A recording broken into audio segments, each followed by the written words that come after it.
Welcome back to India Global Week. I'm Edie Lush, and I'm delighted now to welcome you to my conversation with author, politician, and former international civil servant, Dr. Shashi Tharoor.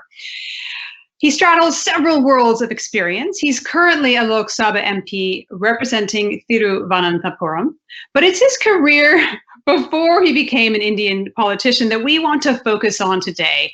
And that's because he spent almost 3 decades at the UN as a peacekeeper, at UNHCR working with refugees, and in New York working as Undersecretary General during Kofi Annan's leadership. He's an award-winning author, and in fact, one of those books I've got with me on my Kindle now, and it's The New World Disorder and the Indian Imperative. I actually came across it at Davos this year where there was an extract that people were discussing.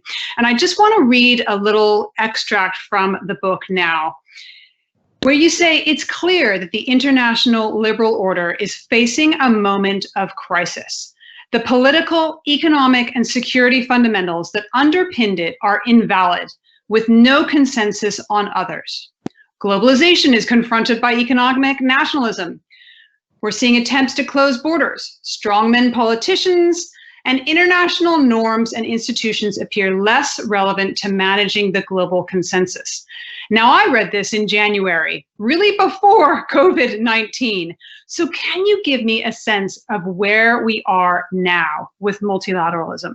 I'm afraid we have exactly that, Edie, with Bell's arm. I mean, I have no particular satisfaction in having come across as prescient, but we published the book in January. 2 months later, when we still hadn't even done all the book launch events, we saw, sadly, the very things we wrote about seemingly coming true. The reactions of many countries to the coronavirus crisis demonstrated anew the waning legitimacy of international institutions. The World Health Organization's response to the outbreak, with its indulgence of the official Chinese line for far too long, was a case in point. And of course, we've seen now President Trump's reaction announcing the US departure from that institution, which almost seems to suggest the death knell of multilateralism in an area that so vitally needs it, namely health, where obviously no one can fence off their countries from a virus, as President Trump knows very well. So we've got a genuine problem, because there is already, as I mentioned in the book and in the extract you read, a crisis of national sovereignty, which is resurging amid a wave of nationalism sweeping the world. Our world seems increasingly less willing to cooperate, and at the same time less able to do so. And I think what we're looking at, I fear, is a really perilous time for multilateralism, because all the great achievements of multilateralism since 1945, relating to trade, to connectivity, innovation, peace and security, have all been undermined by increasingly perverse unilateral state behavior. And instead of searching for shared interests that can actually strengthen multilateral regimes, states seem to be locked into an increasingly destructive sort of zero-sum race. And I really worry about where we're heading. So let's dig into that a little bit. And you mentioned the WHO, and of course there are problems with the WHO. But on the other hand, I've interviewed people from the WHO, David Nabarro, another man who led the WHO's trip to China, which brought back to the world exactly what the world needed to do. And those lessons from China, from Wuhan, they fell on very deaf ears, or rather they fell on ears that wanted to hear a different message. So I wonder if the problem isn't just with the international institutions, but also with the governments that have created these institutions in the first place.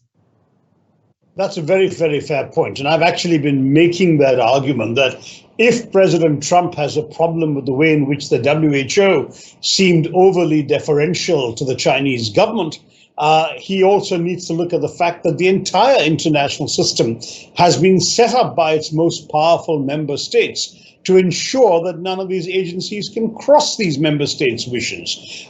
There's really no doubt about the fact that whether it's the UN itself, where 5 countries have a veto on the Security Council, or whether it's the agencies dependent on significant financial contributions and donations from the bigger, richer, and more powerful states, member states have designed the international system to be responsive to their wishes and never to challenge their interests. And in these circumstances, it strikes me that we have an undoubted reality we have to face, a reality that says, listen, member states still call the shots. He who pays the piper will still call the tune, and you work within the parameters we lay down.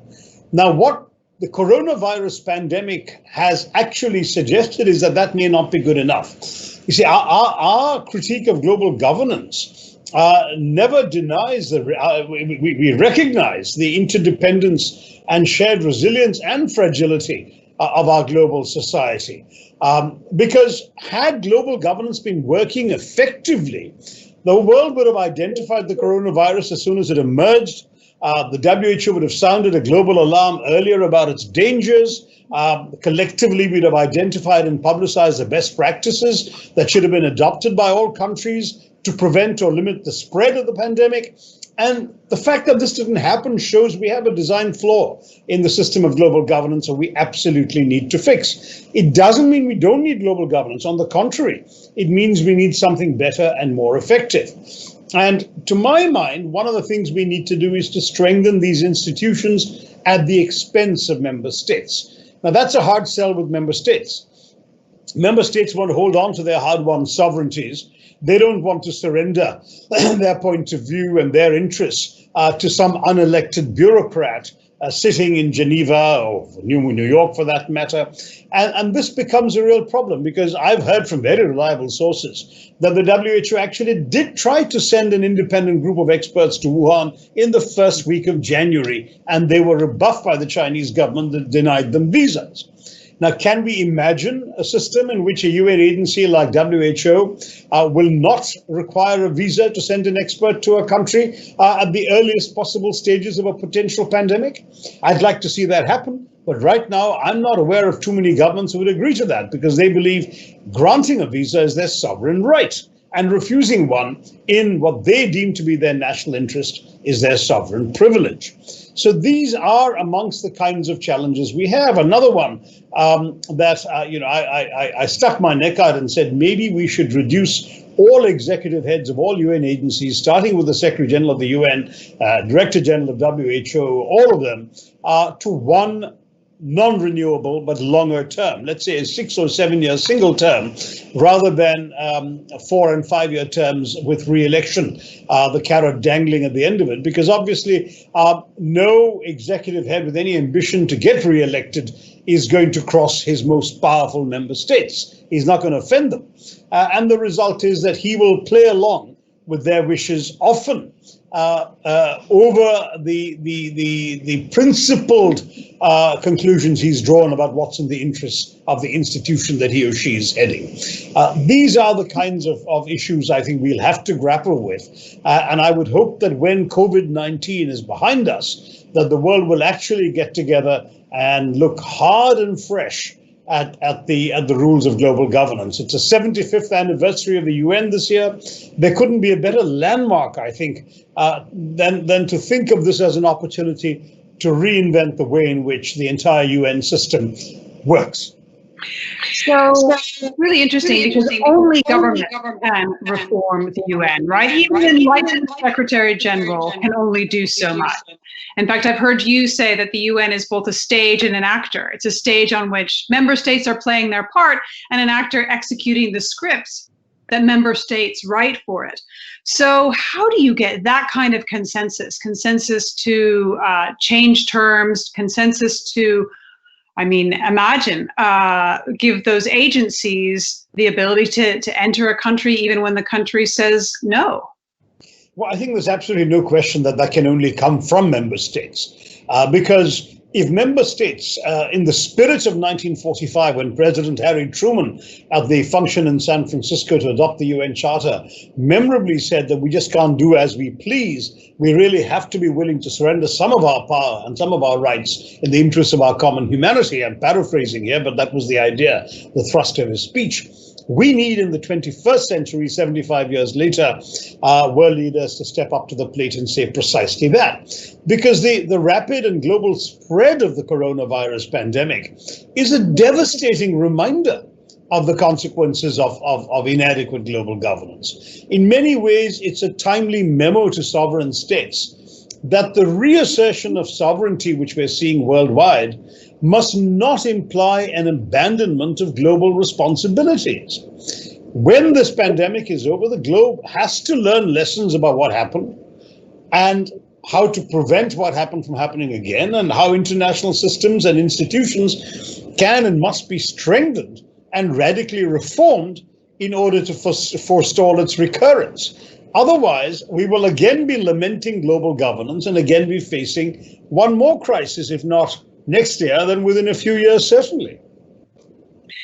So there's a question about leadership too, right? America is pulling out of the WHO, TPP, the Paris Climate Agreement, UNESCO, the Global Compact for Migration, the Iran nuclear deal, and it's undermining the WTO.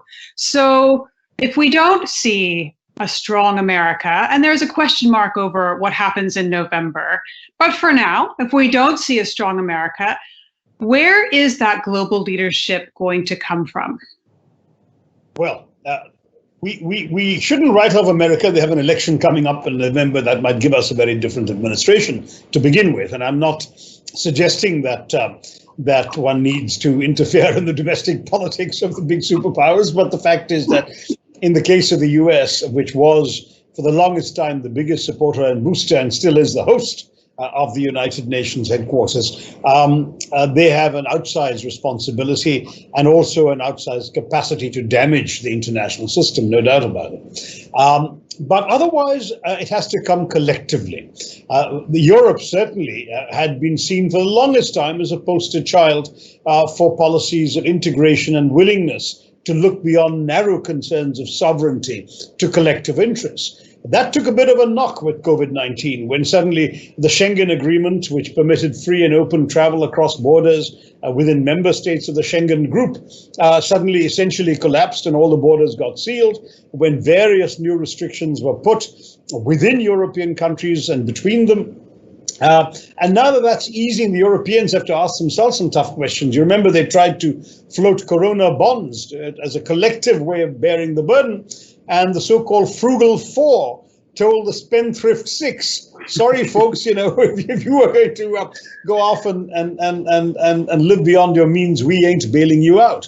So if Europe is no longer going to be sort of the world's symbol of diluted sovereignty and regional cooperation, then there isn't one available to promote these ideals across the world stage. And that's why I began our conversation, Edie, by saying how worried I was, because if those negative trends are the ones that dominate, then the UN may not live to see its centenary. It's got this big celebration coming up at 75, but I wonder whether it's going to be able to go through with, sadly, the kind of expectations that certainly animated my 29-year career of that organization, the kind of belief that we were moving almost irresistibly towards a world of greater cooperation, greater involvement with each other, and greater faith in recognizing that the world of the 21st century would be a world of problems without passports, in Kofi Annan's phrase,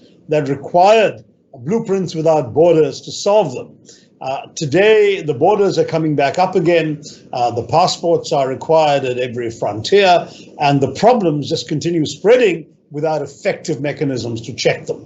I certainly hope that your panel will discuss all this very honestly. It does worry me a great deal. So I want to also ask for a post-US election meeting at a General Assembly level. We, of course, know that the General Assembly for this year is looking fraught given COVID-19. But what would that do in terms of advancing this idea of multilateralism for a post-COVID world? Well, I mean, it's very, very difficult to say. The truth is, it's not an issue, as you know, in the domestic political agendas of most countries, ironically. I don't think Mr. Trump feels he's going to either win or lose votes by supporting multilateralism. Most of his voters don't know about it, don't understand it, and probably don't care. So we're looking at something which governments have to do after their elections, because they have, or the leadership is supposed to have a broader idea of enlightened self-interest than the average voter. That's where, as an Indian writer, I've called in my book, along with my co-author Samir Saran, who runs a think tank in Delhi, we've called for the Indian government to do much more than perhaps, for example, Mr. Trump's US would be inclined to do, because we feel that a country like India should help reboot the ethic and method of global cooperation, that it should really offer to the world a sort of new ethic for global governance, which may be the real vaccine the international community needs to navigate a new decade. If India too succumbs to this trap of putting sovereignty ahead of collective humanity, in defiance of its timeless ethos that says Vasudeva Kutumbakam, the whole world is one family, and so on. If India forgets that ethos, I do believe that we will lose a very valuable voice for knitting the world together. And I certainly hope that India will rise to the occasion. I might add that if you look at the way in which the world is functioning today, the signs are not promising, because international cooperation has been on a downhill slide throughout the pandemic and the responses to it. Protectionism is increasing. Countries are deglobalizing, as they put it, or decoupling from each other, moving production lines, supply chains closer to home, seeing foreigners with suspicion, holding up and increasing more border controls. We've seen this with Mr. Trump and the H-1B visas. And in these circumstances, it's going to require a conscious decision to reverse some of these choices once the pandemic is over, if we're actually going to pull ourselves out of this downhill slide. I'm not a Panglossian. I'd like to think of myself as an optimist, but an optimist is somebody who regards the future with uncertainty. A pessimist says everything is bound to go wrong. An optimist says, look, if we do a few things right, we could still salvage the situation. A Panglossian says, no, everything is for the best in this best of all possible worlds. I'm not a Panglossian. I think we really get it very badly wrong. And it's a wake-up call and a challenge to the leaders of governments around the world, that they should rise to this occasion, face up to what went wrong in the first quarter, the first half really of 2020, and tell themselves never again, in exactly the same way that world leaders in 1945 looked back at the disastrous experiences of the previous 4 decades and said never again. I would love to keep talking, but our time has very unfortunately come to an end. Dr. Shashi Tharoor, thank you very much for joining us at India Global Week. Thank you, Edie. It was a pleasure.